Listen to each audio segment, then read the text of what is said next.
لو أنزلنا هذا القرآن على جبل لرأيته خاشعا أنزلنا هذا القرآن على جبل لرأيته خاشعا أنزلنا هذا القرآن على جبل لرأيته خاشعا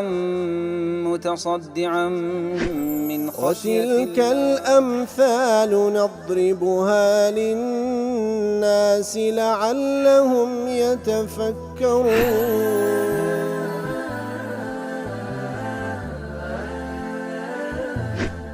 الحمد لله والصلاة والسلام على رسول الله وعلى آله وصحبه ومن والاه. السلام عليكم ورحمة الله. برزان خوش حال ملواني حفصته هش لوانا كاين تفسير القرآن بيروز بيمو خزمتان ومن بس رزامن دي رب العالمين وهي وادان مئوي آز السودي لور بقرن. أعوذ بالله من الشيطان الرجيم. بسم الله الرحمن الرحيم. ولقد خلقناكم ثم صورناكم ثم قلنا للملائكة اسجدوا لآدم فسجدوا إلا إبليس لم يكن من الساجدين.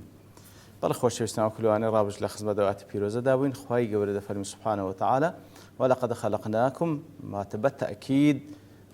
بقدي تحقيق إما أنقو ما خلق كرد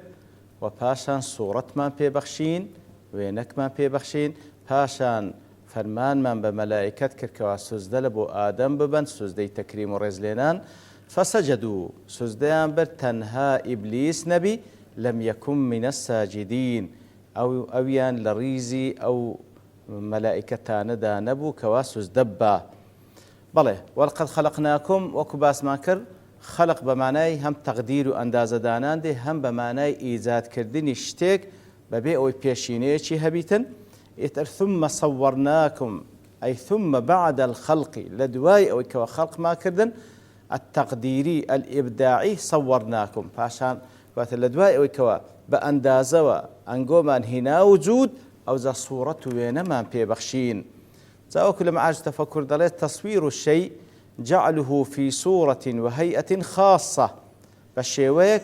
كوا وينيش تايبت وهيئته تايبت بخويها بي يتميز بها عن غيره صورته شهبي بابلين زياواز لصورة غيره خوي وهذه الصورة تدرك بالحس الظاهر صورة وينيش شهبي كوا ظاهرا درج بيبكري يعني أنت مشاهدك أو إنسانة خواهي قولوا بشيواز خلق كريت وينيش بيبخشيه هيئتش بيبخشيه زياواز لا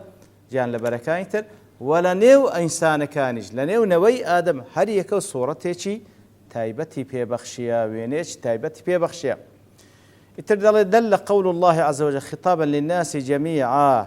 كاتك واخواي قولوا بوشوا خطاب لقالهم خالشي ذاك ولقد خلقناكم ثم صورناكم على أنه تبارك وتعالى قد خلق آدم وخلق جميع ذرياته في ظهره كواتا رب العالمين آدم خلق كر وهمون وكانشي لبشتي آدم خلق كر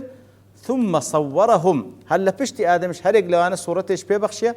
قبل أن يأمر ملائكة الملأ الأعلى بالسجود لآدم فيش أوي كوا فرمان بملائكة كام كاسوز دلبو آدم با خواي قورا أو آدم كخلق كر همون وكانشي لبشتي آدم خلق كردية تصويري شي كردية واتهرية كلوانا صورتش تابتش ببخشة أو ذا فرماني بملائكة كان كردية فرماني بملائكة كان كردية سوزدي لون لبروي دفني ولقد خلقناك ثم صورناك ثم لبو التراخي زمنية كواتا لباشي خلق لباش تصوير أو ذا كهموش ما لبشتي بما آدم وين أخواي قول فرماني بملائكة كردية سوزدي ريزلينان لبو آدم ببن والخطاب الموجه لملائكة الملأ الأعلى أو خطابه كواخواي يقول توجيه ملائكة كان دكا فريشة كان دكا لملأ الأعلى لأسمان كان قد كان موجها لهم ولمن كان مندسا فيهم وملتحقا بهم كوات أو خطابك أخواي يقول دفن بملائكة كان من فرمو سوز لبو آدم با لبو ملائكة كان بو لبو أوانيك ولا ريزي ملائكة كان جدجيانو وكم الحقيق لقليان بون كالزمن أوانا شيبو إبليس بدليل استثناء من عموم الساجدين الآتي في الآية کەواتە هەم لە بۆ مەلایکەتەکان بووە هەم لە بۆ ئەوانەی کە لە ڕیزی مەلایکەتەکانی ژیاینە بە بەڵگەی ئەوەی لە دواترێ دەفەرمی هەمویان سوودیان تەنها ئیبلیس نەبی کەواتە ئیبلیسیش مخاطب بووە بەو فەرمانەی خوای گەورە سوبحانه وتعالى لە ڕیزی مەلایکەتەکان ژیایە. والسجود المأمور به لآدم أو سجدة كخواي قر فرماني كر سجدبا بملائكة فرمو لبو آدم سجود تكريم طاعة لأمر الله سجد بردنيشي ريز لينانا لبو طاعة جورالي كرني فرماني خوا لا سجود عبادة نكبوي كوا سجد لو بنبي برستنا بلكو سجودي ريز لينانا بفرماني خوا طاعة لله فالأمر بالسجود له أمر حكيم كاتكوا خواي قول فرمان بملائكة كان دكا كوا سجد لبو آدم ببنك هموش مع لبشتي آدم بوين أو كاتا براستي فرمانك بر لحكمته إذ هو في الحقيقة إذعان لحكمة الخالق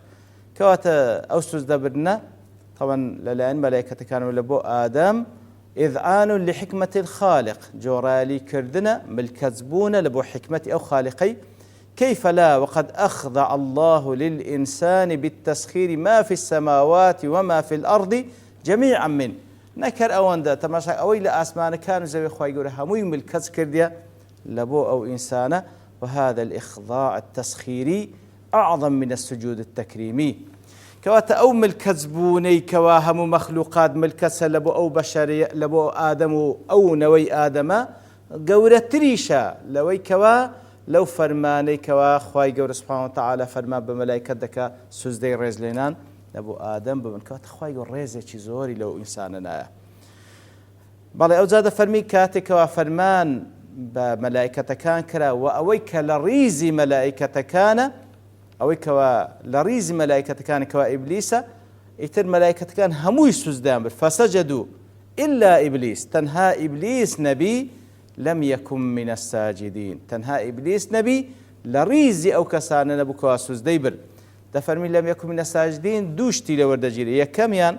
أنه لم يسجد فلم يكن من ضمن الساجدين كواتا سجدي نبر لضمن أوانا نبو كوا سجدبا ولكن هذا المعنى قد فهم من الاستثناء إخوة ما الاستثناء كي باس كرد خواهي سبحانه وتعالى فسجدوا إلا إبليس هم يسوس ديانبر تنها إبليس نبي بلام تأكيد لذكاته لم يكن من الساجدين فالعبارة على هذا بمثابة توكيد لما هو مفهوم من العبارة السابقة كواتا كاتي كذا فرمان بملائكتك أو كالقال ملائكة الشسوس دبا هم يسوس ديان تنها إبليس نبي نيبر لم يكن من الساجدين كواتا التأكيد لبوء استثنائي تأكيد كواتا سوزدي نبر بالتأكيد لو كسان نبو كوالا لا وكم ملائكة كان سوزدبا أو معناه يكم معناه دوم أن إبليس لم يكن من نوع الساجدين هناك هل لو لقاء ملائكتان سوزدي نبر كوا سوزدبا لبو آدم بفرمان إخوة بل كل نوع أو ملائكة نجدانية كواسوس ددبا إذ هم أحياء من نوع الملائكة المعصومين عن المعصية بالفطرة كواتا ملائكات زوريق مخلوقات كلا نور خلق كراينا خواي قورع عصمتي بي بخشين واتا باريز راون لقناح لسر بيتي بلام كإبليس لزن وخواي قول سورة الكهف باسدك لزن ذوي الإرادات الحرة زنيش وكو إنسان كاخواي قوله حريتي بي بخشينا المخيرين للابتلاء بين الطاعة والمعصية كواتا زن لزمني أو مخلوقاتان واتا وكو إنسان اختياري بي بخشنا ابتلاش كراو تاخكنو بو اختيار آية طاعة دكا المعصية دكا كواتا ليردا ودلالة العبارة على هذه الحقيقة دلالة تأسيسية كواتا بو اعتباري دوام معناتي نويد بخشي ويحمل العبارة على المعنيين معا نستفيد دلالة تأكيدية ودلالة تأسيسية كواتا إلا إبليس لم يكن من الساجدين لم يكن من الساجدين دو معنى دبخشي هم معنى التأكيد دبخشي كوالا ريزي أو ملائكة النبو كواسوس ديانبر هم معنى التأسيسي معنى شنو دبخشي واتلا وكوانيش نبو أصلا وكو أو ملائكة النبو كواسوس ديانبر ملائكة كان لنور خلق كراينا هر بخوان ناتوان عصيان بكن أصلا ناتوان سەرپێچی بکەن لا يعصون الله ما أمرهم ويفعلون ما يؤمرون بەڵام جن لە ئاگر دروست کرا مخەیەریشە وەکو ئینسان مخەیەرە کەواتە هەردوومانە لێوەردەگیرێ. لە ئاەتی دواتر دەفەرمی قال ما منعك ألا تسجد إذ أمرتك قال أنا خير منه خلقتني من نار وخلقته من طين. بەڵێ جا خوای گەورە لە دوای ئەوەی کەوا فەرمانی پێکردن سوزدە بن هەمویان سوزدا من تەنها ئیبلیس نەبی خوای گەورە پێی دەفەرمی ما منعك ألا تسجد إذ أمرتك چ شتێک ئەتووی مەنع کرد کەوا سوزدە ببەی کاتێک کەوا فەرمانم پێکردن ئەو لە وەڵامدا دەڵێ ئەنە خەیر من ئەمن چاکترم لەوی کو سوزدەی لۆ ببەم خەلەقتەنی من نار وخەلەقتەه من طین ئەمنت لە ئاگر دروست کردێ لە کاتێکدا ئادەمت لە قوڕ دروست کردیە. بەڵێ ئیتر لێردا وەکو زانان دەفەرمون قال ما منعك ألا تسجد إذ أمرت أي أن تسجد كما وقع في سورة صاد كواتا قال ما منعك ألا تسجد إذ أمرتك سأتوي منع كرد كوا سجدي نبي لبو آدم كاتي كوا فرمان بكروار كل سورة صاد طبعا سورة كش باسكرا ولا مزيد للتنبيه على أن الموبخ عليه ترك السجود كواتا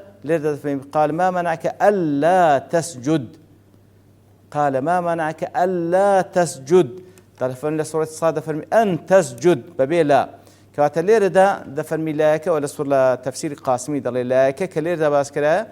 مزيدة للتنبيه أو مزيدة زيادة لبو آقادار كرنوي على أن الموبخ عليه ترك السجود أو كوا سرزنج دكري لسري أو إبليس لسر أو كوا سوزدي نبر ولتوكيد المعنى ولتوكيد لمعنى الفعل الذي دخلت عليه وتحقيقه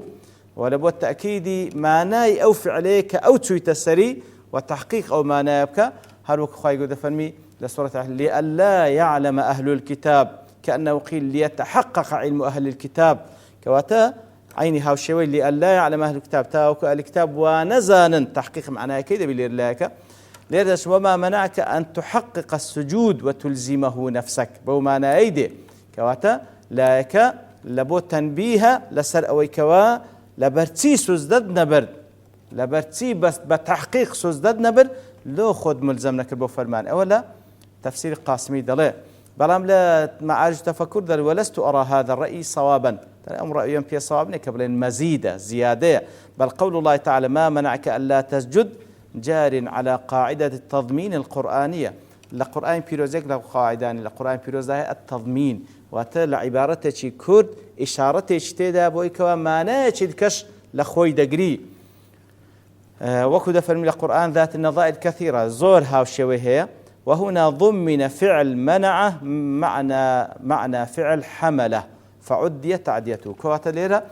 قال ما منعك ألا تسجد ما منعك فعل منعها تي بلام كلاي لبو هاتيا معناه حملش دبخشي لو يا بخوي أصل لا لبو حمل باز ذكري نقلبو منع باز بكري فأغنت الجملة عن جملتين لو حالتي أو بولايي كاتا دو معناي دو جملة دبخشي وايل دقسك ما منعك أن تسجد وما حملك على أن لا تسجد تي أتوي منعك سوزدبي تي بو أتوي هانداك سوزدنبي هردو معنا لخوي دقري ولا يخفى أن السؤال عن المانع من السجود مع علمه به كاتك وأخوي يقول برسيال لذكاء لبرسي سوزدد نبرد مع علمه به وده الزاين لبرسي سوزدي نبرد للتوبيخ لبو سرزنش كردنا ولإظهار معاندته وكفره وكبره وافتخاره بأصله وتحقيره أصل آدم عليه السلام كواتا لبو أوي سرزنش تبكى ولبو كوا حقتي إبليس بديار بكويتن وكخوا يقول لا كان سورة البقرة ذكاتك وباس لو حقت ذكا قال إني أعلم ما لا تعلمون ديزاني إبليس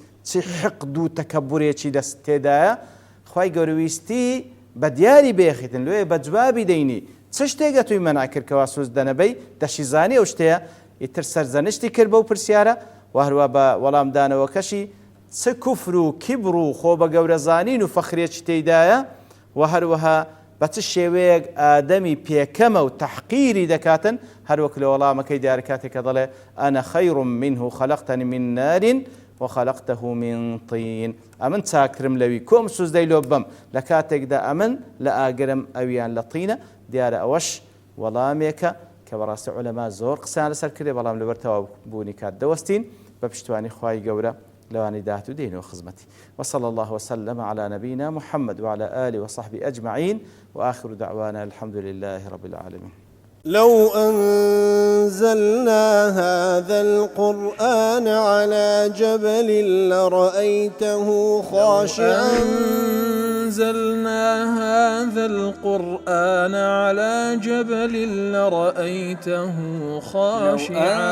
أنزلنا هذا القرآن على جبل لرأيته خاشعا متصدعا من خشية الله. وتلك الأمثال نضربها للناس لعلهم يتفكرون.